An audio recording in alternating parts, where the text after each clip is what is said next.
इसके एग्जाम्पल्स हैं एस्परजिलस,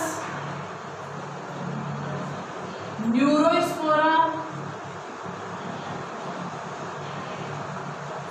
इसके एग्जाम्पल है एस्परजिलस, न्यूरोस्पोरा। तो अपन ने अब तक क्या देखा, एस्कोमाइसिटीज में लैंगिक जनन किससे होता है, एस्कस बीजाणु से। ठीक है, ये इंपॉर्टेंट क्यों है, इसमें एक तो आता है आपका यीस्ट, दूसरा आता है पेनिसिलियम नोटेटम।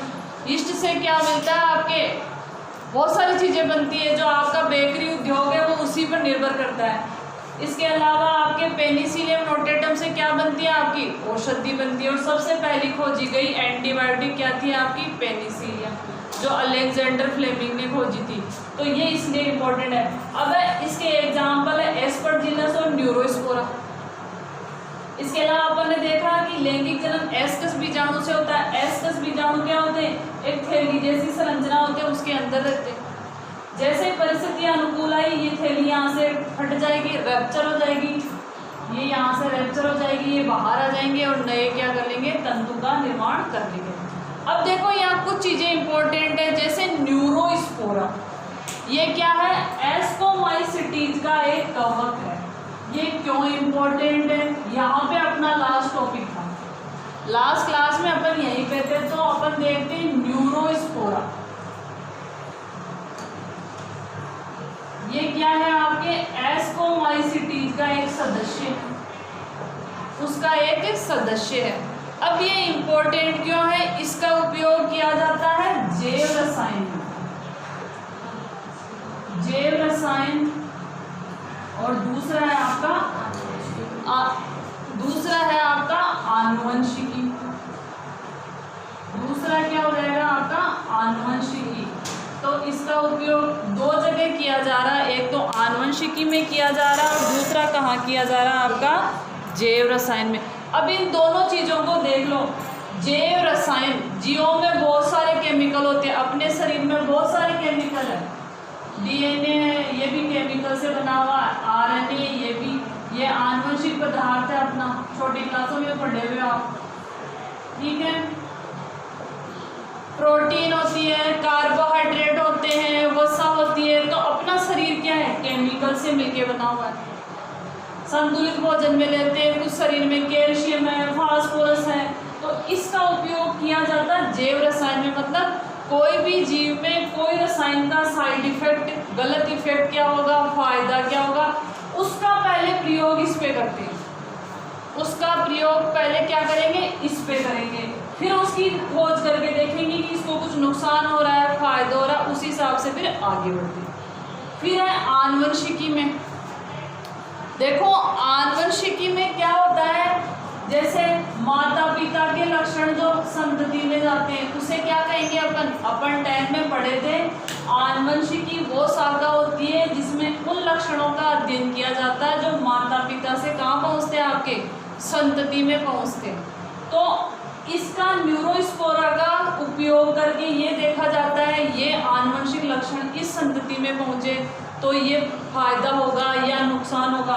या कोई आनुवंशिक बीमारी है, जैसे कोई बच्चा है वो जन्म से अंधा है, ठीक है, फिर उसके जो बच्चे हो रहे वो भी अंधे हो रहे, तो उस लक्षण की पहचान करने के लिए कोई दवाई उपयोग कर रहा है, कोई केमिकल, तो पहले इस कवक में डाल के उसको देखेगा कि हाँ ये फायदा हो सकता है, अपन जीन में ऐसे परिवर्तन कर सकते हैं।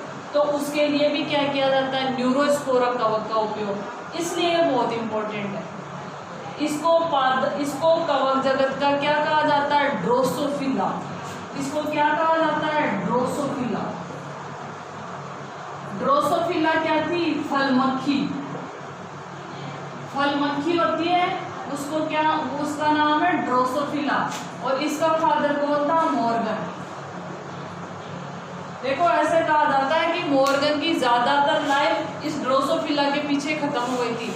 इसने आप अब आगे क्लास में जाओगे, शायद इसी क्लास में है शायद ड्रोसोफिला या फिर 12 में।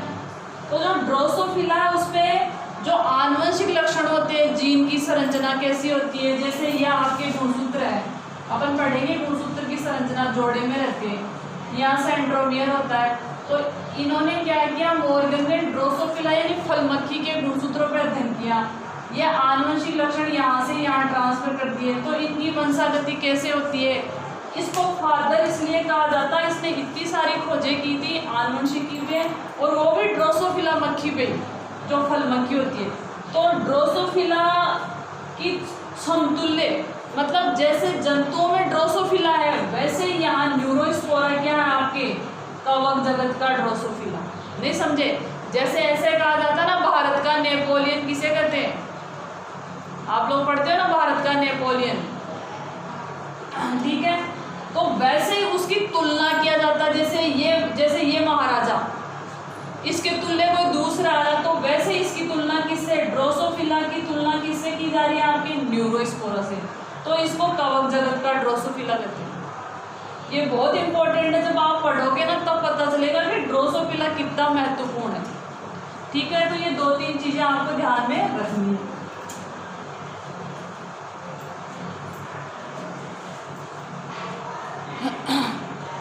अब है मोरिल तथा बफल, ये 2 कवक हैं। मोरिल कवक का नाम है और पफ बॉल होगा शायद, बफल है क्या? ये दोनों कवक है जो खाने योग्य है। देखो हर कवक जहरीला नहीं होता और हर लाभदायक नहीं होता। कवक में इतनी ज्यादा, देखो अपन ने शुरू में देखा है कवक जहरीले होते हैं, जिसको आप सांप की छतरी कहते हो मारवाड़ी के अंदर, वो जहरीली होती है, उसको नहीं खा सकते। इसके अलावा आपका मशरूम होता है, उसकी सब्जी बनती है, मशरूम की तो खेती होती है, बहुत बड़ी इंडस्ट्री है मशरूम की, ठीक है। अब आपके ईस्ट है, ये मोरिल और बफल है, ये भी क्या आपके खाने योग्य शैवाल है। तो ये सब किसके थे, आपके फाइकोमाइसिटीज के नहीं थे, ये किसके थे, एस्कोमाइसिटीज के। तो एस्कोमाइसिटीज के ऊपर वेरी वेरी इंपॉर्टेंट लगा लो, इसमें से क्वेश्चन पक्का आएगा। अगला देखेंगे अपन बेसिडियोमाइसिटी। सबसे पहले क्या देखा था अपन ने, फाइको, फिर एस्को, फिर बेसिडियोमाइसिटी। अगला देखेंगे बेसिडियोमाइसिटीज।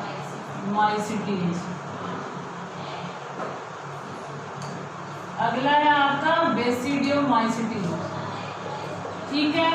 इसका नाम क्यों पड़ा, इसमें बेसिडियम बनते हैं, बेसिडियम बनते हैं, और बेसिडियम क्या है, आपके बीजाणुओं का एक प्रकार है।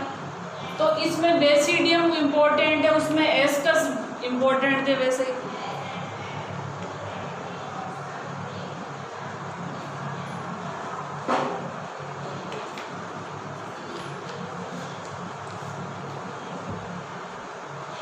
अब देखो बेसिडियोमाइसिटीज में कौन आता है, मशरूम। मशरूम सबने देखा होगा, खाया नहीं होगा तो देखा होगा।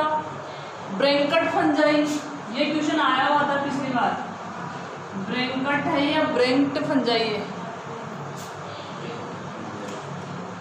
Bract fungi.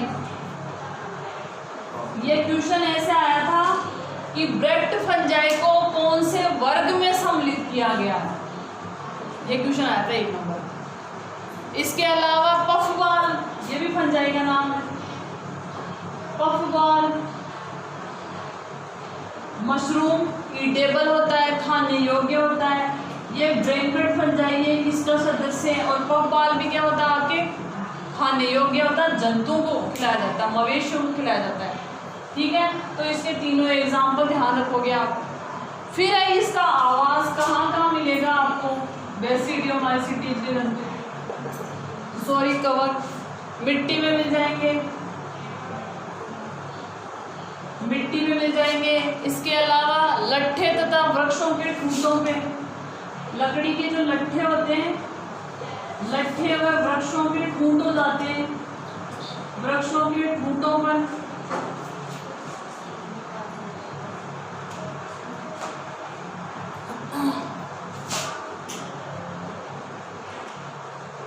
जैसे कोई लकड़ी काट लिया आपने, सपोज ये पेड़ था, आपने यहाँ से काट लिया, तो अब ये क्या बच गया, आपका ठूंठ बच गया, ठीक है। इस पे कौन ग्रो करेगा, आपका बेसिडियोमाइसिटी। मतलब घूम फिर के वही बात आती है मृत भागों पे, सड़ी गली वस्तुओं पे। तो कैसे हो गई ये, परजीवी या मृतजीवी। मृतजीवी है, अब भाई आपने लकड़ी को काट दी तो वो क्या हो गया आपका डेड पार्ट हो गया। डेड पार्ट पे ये ग्रो कर रहे हैं, मृत भाग पे कर रहे हैं, तो क्या हो जाएंगे आपके मृतजीवी हो जाएंगे। सजीवों के अंदर सजीवों पादप और जंतु, सजीवों में कौन आ जाएंगे आपके पादप और जंतु। पादप पे ग्रो कर रहे हैं और या जंतु पे ग्रो कर रहे हैं, बॉडी के अंदर कर रहे हैं बाहर कर रहे हैं। तो अंदर करेंगे तो अंतर परजीवी, बाहर करेंगे तो बाह्य परजीवी। तो घूम फिर के हो यार मिट्टी पे है, मिट्टी जीवित भाग नहीं है। लट्ठे और वृक्षों के ठूंठ है, उन पे वृद्धि कर सकते हैं। सजीव पादप व जंतुओं के बीच में क्या कर सकते हैं वृद्धि, उनके शरीर के अंदर कर सकते हैं, बाहर कर सकते हैं। ये सारे किसके एग्जाम्पल आपके, सॉरी किसका आवास है, बेसिडियोमाइसिटीज के कवकों का। अब देखो इनका जो कवक जाल होता है ये कॉमन पॉइंट है। कवक जाल से क्वेश्चन बनेगा तो 1 नंबर का बनेगा। तो आप कंपैरिजन में स्टडी कर लेना, जैसे एक तरफ बेसिडियोमाइसिटीज लिख लेना, एस्कोमाइसिटीज, ड्यूटेरोमाइसिटीज सारे लिख के और उनकी कंपैरिजन स्टडी करना। जैसे मैं ऐसे कहना चाह रही हूँ, जैसे आपने ये लिख लिया, एक तरफ क्या लिख लिया एस्कोमाइसिटीज, बेसिडियो, ड्यूटेरो सारे लिख लिए, फिर लिख रहे हो एग्जाम्पल, सबके एग्जाम्पल लिख लो, फिर सबके आवास लिख लो, फिर उनके कवक तंतु लिख लो। ऐसे लिखोगे तो आपको याद हो जाएगा, ठीक है। तो इनका जो कवक तंतु होता है वो कैसा होता है, शाखित और पट्टी है। अब शाखित और पट्टी तो आप समझते ही हो, अपन कवक जब शुरू किए तब से ये चल रहा पॉइंट। इनके कवक तंतु कैसे होंगे, ऐसे ना होंगे, कैसे होंगे, शाखाओं में बटे होंगे। एक शाखा ये निकल गई और बीच बीच में क्या होंगे आपके सेप्टा पाए जाएंगे। चित्र ध्यान रखो दिमाग में, ठीक है। तो ऐसे कंपैरिजन स्टडी करोगे तो भी याद हो जाएगा। अब देखो अलैंगिक बीजाणु नहीं बनते हैं, ये बहुत इम्पोर्टेंट है। अलैंगिक बीजाणु नहीं बनते। अब तक जितनी भी क्लास थी उनमें सब में बीजाणु बन रहे थे, बीजाणु नहीं बनते। ध्यान रखना यहाँ बहुत गड़बड़ होती है। अलैंगिक बीजाणु यहाँ बनते ही नहीं। किसमें, बेसिडियोमाइसिटी। अभी एस्कस बीजाणु बन रहे थे, किसी में क्या बन रहा था, किसी में क्या बन रहा था, यहाँ नहीं बनते। आपको ये चीज ध्यान रखनी है। कायिक जनन किससे होगा, खंडन विधि से, मतलब टूट जाएगा टुकड़ों में। कायिक जनन किससे होगा आपका, खंडन विधि से। जैसे ये है आपका, ये कवक तंतु है, ये यहाँ से टूट गया, यहाँ से टूट गया और नया कवक तंतु बना लिया, तो वो क्या हो जाएगा आपका कायिक जनन। फिर देखते हैं लैंगिक अंग नहीं होते हैं, मतलब लैंगिक अंग का कोई स्पष्ट तो नहीं होते बाकियों में भी, पर एक जो होता है वो किसकी तरह काम करता है, नर की तरह। दूसरा किसकी तरह काम करता है, मादा की तरह। जैसे ये एक कवक तंतु है, ये दूसरा कवक तंतु है। इसमें मान लो कोई बीजाणु बन गया, एक नर की तरह काम कर रहा है, एक मादा की तरह, पर यहाँ ऐसा नहीं होता। तो ये 2-3 चीजें इंपॉर्टेंट इसमें, लैंगिक अंग नहीं होते, ये ध्यान रखना। लैंगिक अंग इनमें नहीं होते किसी भी प्रकार के, परंतु प्लाज्मोगेमी होती है। लैंगिक अंग नहीं है पर 2 चल बीजाणु या 2 अचल बीजाणु पास पास में आ जाएंगे और उनका जो प्रोटोप्लाज्म है वो क्या हो जाएगा आपका, मिक्स हो जाएगा, परंतु प्लाज्मोगेमी पाई जाती है। परंतु प्लाज्मोगेमी का मतलब आप जानते ही हो, मतलब इसका कोशिका द्रव्य, इसका कोशिका द्रव्य क्या हो जाएगा, एक्सचेंज हो जाएगा। इनमें लैंगिक अंग नहीं है, अलैंगिक बीजाणु नहीं बनते हैं, फिर भी प्लाज्मोगेमी पाई जाती है। ये इंपॉर्टेंट चीज है। अब देखो यहाँ एक शब्द आया है, विभिन्न स्ट्रेन वाली कोशिकाओं के मध्य, ये समझ लो आप। ये जब अपन पढ़ेंगे बैक्टीरिया, वहां भी कहा बैक्टीरिया तो हो गया आपका, और इसको देख लो बैक्टीरिया में नहीं दे रखा था शायद आपके, विभिन्न स्ट्रेन, इसमें एक शब्द दे रखा है विभिन्न स्ट्रेनों। स्ट्रेनों का मतलब है कलर करना, स्टेनिंग करना। आप आगे की क्लासों में पढ़ोगे ग्राम पॉजिटिव जीवाणु, ऐसे लिखेंगे ग्राम, ऐसे लिखेंगे जीवाणु, इसका मतलब होता है ग्राम पॉजिटिव और एक होगा ग्राम नेगेटिव जीवाणु, ऐसे लिखेंगे। इसका मतलब ये है कोई भी आपका निम्न कोटि का जीव होता है उसको माइक्रोस्कोप से सूक्ष्म दृष्टि से देखने के लिए क्या करते हैं, उसको रंग करते हैं, उसको अभिरंजित करते हैं। रंग देना, अभिरंजित करना, कलर करना क्या कहलाता है आपका स्टेन। ठीक है, तो ग्राम पॉजिटिव जीवाणु ग्राम नेगेटिव को अपन ने कैसे अलग किया, ये क्या होता है, इसको कलर करते हैं। सपोज सेफ्रोनिन से कलर किया, ये स्टेनों के नाम अपन पढ़ेंगे, तो वो उससे कलर नहीं हुआ, ये हो गया। तो स्ट्रेन का मतलब होता है कलर करना। हर जीव के लिए, हर अंग के लिए अलग अलग कलर होता है। जैसे अगर आपके प्रैक्टिकल होता है तो आपको एक, जैसे एक प्लांट ले लिया, उसका तना ले लिया, उसको उसका टीएस काटा, इतना सा बारीक टुकड़ा काटा, बहुत बारीक बारीक टुकड़े काटने पड़ते हैं आपको। इसको बोलते हैं टीएस, अनुप्रस्थ सेक्शन, ट्रांसवर्स सेक्शन इंग्लिश में बोलेंगे।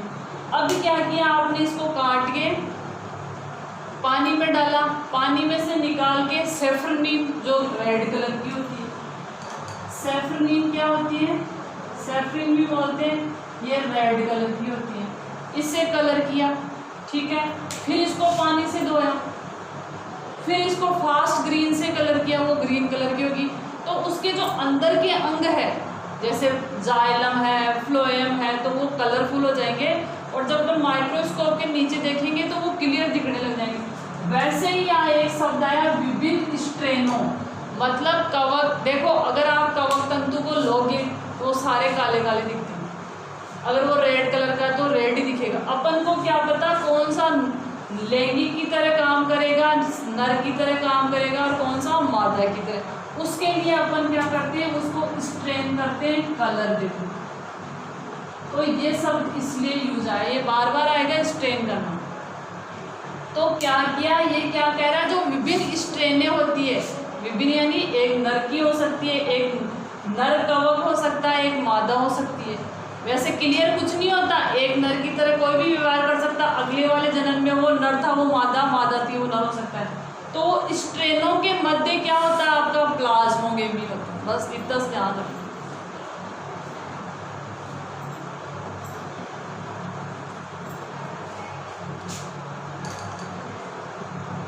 अब देखो स्ट्रेनों के मध्य हो गई प्लाज्मोगेमी।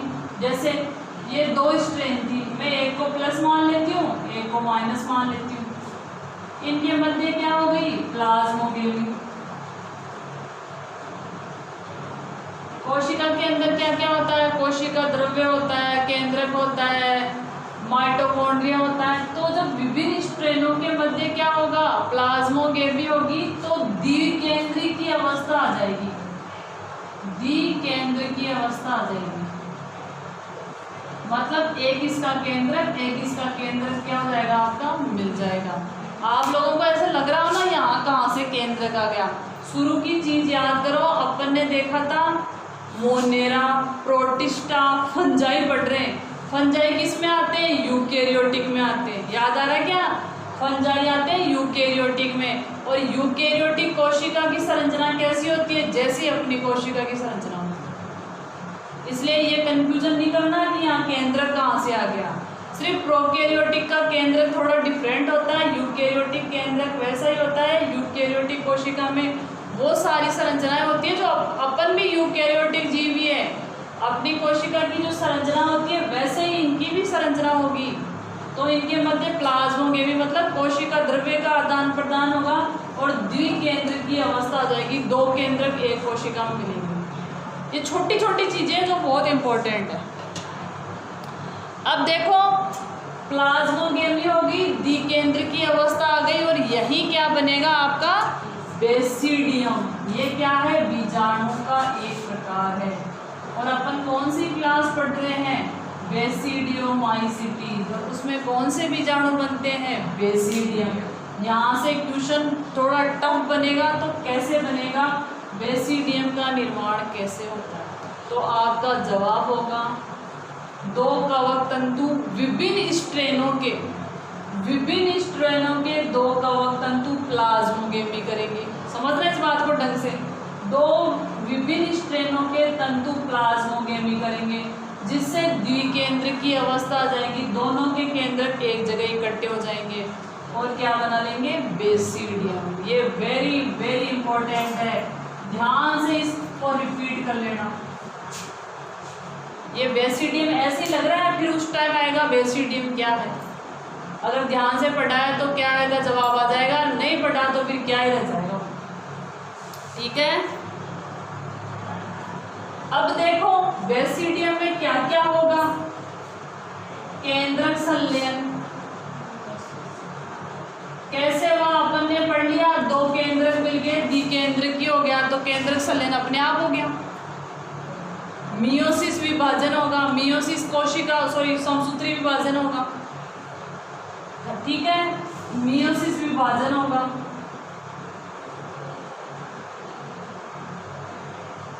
ठीक है, तो इसके अंदर क्या हुआ, दो चीजें हो गई, ये ध्यान रखना। अब मियोसिस को बोलेंगे अर्धसूत्री, बोलेंगे हिंदी में अर्धसूत्री। अब देखो आप यहाँ एक चीज समझ लो, बेसिडियम में केंद्रक का संलयन हो गया, दो केंद्रक तभी तो बने जब संलयन हुआ, मियोसिस हुआ। अब मैं इसको समझ, मियोसिस हुआ तो क्या बन गया, ये कह रहा है 4 बेसिडियम बनते हैं। मियोसिस होने से क्या बनेंगे, 4 बेसिडियम बनते हैं। अब नहीं समझ में आ रहा होगा कहाँ से आ गए 4 बेसिडियम बनते हैं। मियोसिस का मतलब होता है अर्धसूत्री विभाजन। अब मैं एक परिभाषा लिख रही हूँ, उसको ध्यान से समझ लेना। अर्धसूत्री विभाजन की परिभाषा,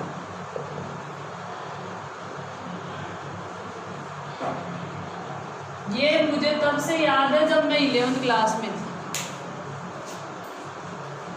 ठीक है, और 2002 में मेरी 12th हो गई थी। देखो अर्धसूत्री विभाजन का मतलब क्या है, एक मात्र कोशिका से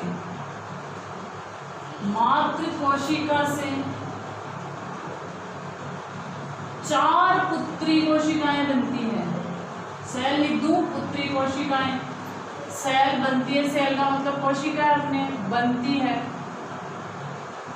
जो मात्रात्मक व गुणात्मक रूप से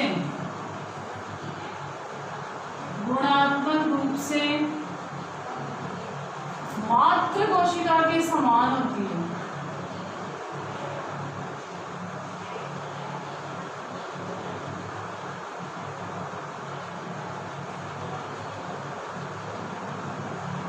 इसको ध्यान से समझना। अर्धसूत्री विभाजन में क्या होगा, ये एक कोशिका थी जिसमें 2 केंद्रक थे। ठीक है, इससे 4 कोशिकाएं बनी। अब ये चारों कैसी होगी, खुद की मां के जैसी होगी, नहीं, मात्र कोशिका से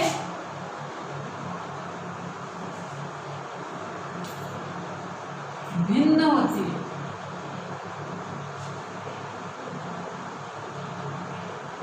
अपने जो जनन अंग है, अपना जो जनन वाला भाग है, अंडाशय और शुक्राशय, ठीक है, मादा जनन तंत्र और नर जनन तंत्र, वहाँ जो जनन कोशिकाएं होती है वहाँ अर्धसूत्री विभाजन होता है। वहाँ 4 पुत्री कोशिकाएं बनती, एक कोशिका से 4 कोशिकाएं बनती। जब अपन पढ़ेंगे ना अंड जनन और शुक्र जनन, तब देखेंगे। तो अर्धसूत्री विभाजन में क्या होगा, 4 कहाँ से बने, ये विभाजन हुआ, तो एक से कितने बन गए आपके 4, और ये चारों क्या होंगे, डिफरेंट टाइप के हो जाएंगे। ठीक है, तो यहाँ 4 किससे बने हैं आपके, अर्धसूत्री विभाजन से। ये चीज आपको अभी इसको अप्लाई नहीं करना है, ये ध्यान रखना है कि 4 बनते हैं। एक से कितने बन गए आपके 4। अब जब अपन डिटेल से पढ़ेंगे तो इसके बारे में डिटेल से पढ़ेंगे, कब, जब कोशिका विभाजन पढ़ेंगे। ठीक है, ये चीज आपको ध्यान रखना है कि मियोसिस से क्या होते हैं, 4 कोशिकाएं बनती है, और माइटोसिस से कितनी बनती है आपकी, 2 कोशिकाएं बनती है। बस इतना सा ध्यान रखो।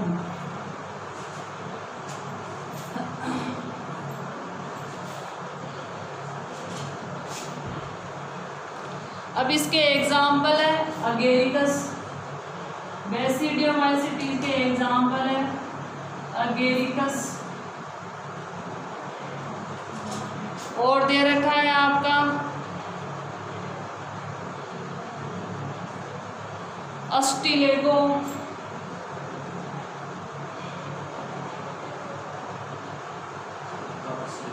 पक्षीनिया,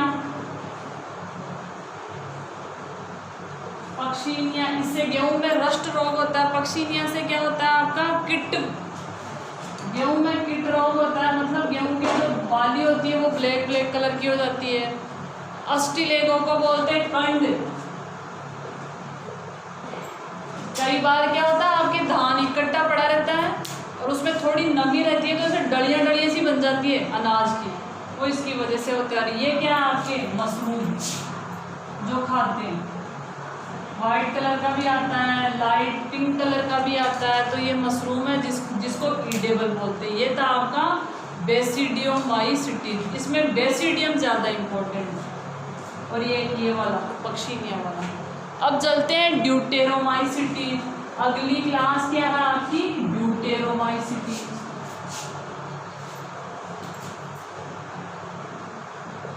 ड्यूटेरोमाइसिटीज,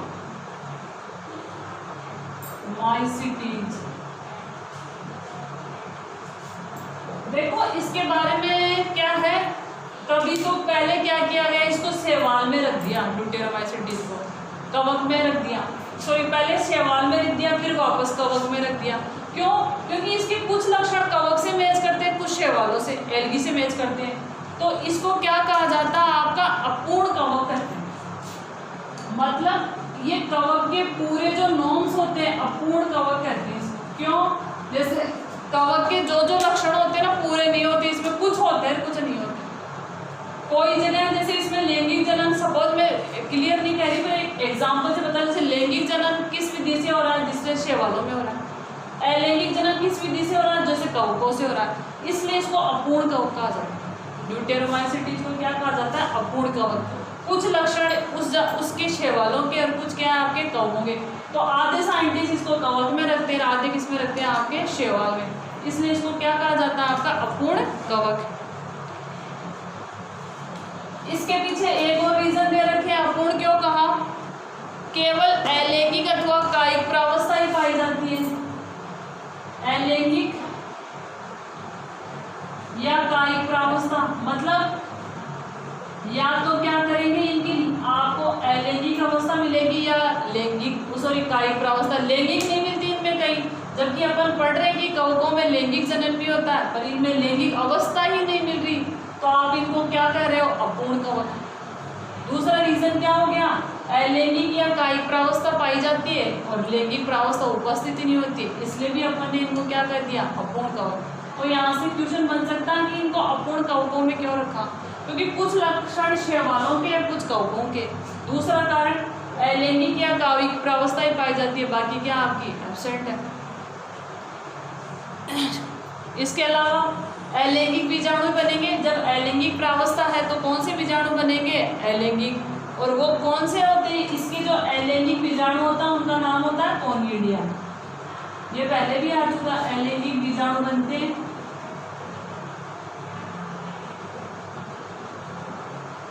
और उन्हें क्या कहते हैं कोनिडिया, कोनिडिया कहते हैं। तो ये ध्यान रखना, ये अपूर्ण कवक है, ये ज़्यादा इम्पोर्टेंट नहीं है, बस इसमें क्या है आपके इसका जो उदाहरण है वो ज़्यादा इम्पोर्टेंट है। ठीक है, कवक जाल पट्टी हो सकता है, शाखीय हो सकता है, शाखाओं में बटा हो सकता है। इस पॉइंट को अपन बार बार नहीं देखेंगे, कॉमन पॉइंट है ये। कुछ सदस्य परजीवी और मृतजीवी है, कुछ सदस्य परजीवी भी है और मृतजीवी है, ये कवकों का कॉमन लक्षण है। हर जो अपन ने चौथी क्लास देखी, 4 क्लासें देखी, इनमें कोई ना कोई जीवित मृतजीवी परजीवी परपोषी जरूर मिलेगा, ये कवकों का कॉमन लक्षण है। ठीक है, इसके अलावा अधिकांश सदस्य अपशिष्ट के अपघटक होते हैं। अधिकांश सदस्य क्या होंगे, जो भी अपशिष्ट होगा, जीव जंतुओं का मलमूत्र है, सड़ी गली वनस्पतियां, अपशिष्ट के अपघटक होंगे, मतलब ये सफाई का काम करेंगे। जैसे आपके गोबर पड़ा है, वो 2-4-5 दिन में मिट्टी में बदल गया, तो हो सकता है ड्यूटेरोमाइसिटीज का कोई कवक हो। कोई शरीर पड़ा है किसी जानवर का, या फिर रोटी वोटी पड़ी है, जो भी गंदगी पड़ी है उसको साफ कर देंगे, तो ये अपशिष्ट के अपघटक कवक होते हैं, वो किस किसमें आते हैं आपके ड्यूटेरोम, ये इंपॉर्टेंट पॉइंट है इसमें, ठीक है। इसके अलावा ये अपशिष्ट, देखो एक चीज यहाँ से ये बन के आ रही है, अपशिष्ट का अपघटन की जरूरत क्यों पड़ी भाई? कोई भी जीव मर गया, फिर उसका अपघटन कर रहे हैं, उसको वापस उसका दूसरे जीव भोजन के रूप में उपयोग करके उसको मिट्टी मिला दिया। मिट्टी में मिलाने से क्या होगा, इसके शरीर में जो भी खनिज लवण होंगे, कोई भी पदार्थ होगा, जैसे क्या किया अपन, जैसे पेड़ पौधे होते हैं उनके जो पुराने पार्ट होते हैं, पत्तियां होती हैं, वो जमीन में डालते हैं, उनसे खाद बन जाती है। तो खाद क्या है? खाद में वो सारे पोषक तत्व होते हैं जो उस जीव के शरीर में थे। तो ये अपशिष्ट का अपघटन करेंगे, जैसे किसी पेड़ पौधे का अपघटन किया तो उसमें नाइट्रोजन है, फास्फोरस है, पोटेशियम, वो कहाँ मिल जाएगी? मिट्टी मिल जाएगी। किसी जीव का अपघटन किया, उसमें हड्डियों का टुकड़ा किया, हड्डियों में कैल्शियम होता है, उसके चमड़ी में है कोई, जैसे कोई तत्व है, खनिज लवण है, तो वो सारा किसमें मिला देंगे? मिट्टी मिला देंगे। और इस तरीके से ये चक्र चलता रहेगा। नाइट्रोजन चक्र पड़ा होगा, हाइड्रोजन साइकिल पड़ा होगा, तो वैसे ये चक्र चलता रहता है और ये इसी की वजह से पृथ्वी बनी हुई है। इसलिए अपघटक महत्वपूर्ण होते हैं, ठीक है। अब इसके एग्जाम्पल देख लो। कोलियोट्राइकम एग्जाम्पल है, कोलियोट्राइकम एक एग्जाम्पल है आपका, कोलियोट्राइकम। अल्टरनेरिया, अल्टरनेरिया ये एग्जाम्पल है इसके। इसके अलावा ट्राइकोडर्म, ट्राइकोडर्मा ये इंपॉर्टेंट है। ट्राइकोडर्मा ये परजीवी की तरह रहता है, ये परजीवी है, ये ज़्यादा इंपॉर्टेंट है। तो ये आपके कवक खत्म हो चुके हैं। अब पढ़ेंगे अपन वायरस, जो अगली क्लास में। और पता ही अभी वायरस ने कितना आतंक मचा रखा है, ये अपन नेक्स्ट क्लास में देखेंगे। Thank you.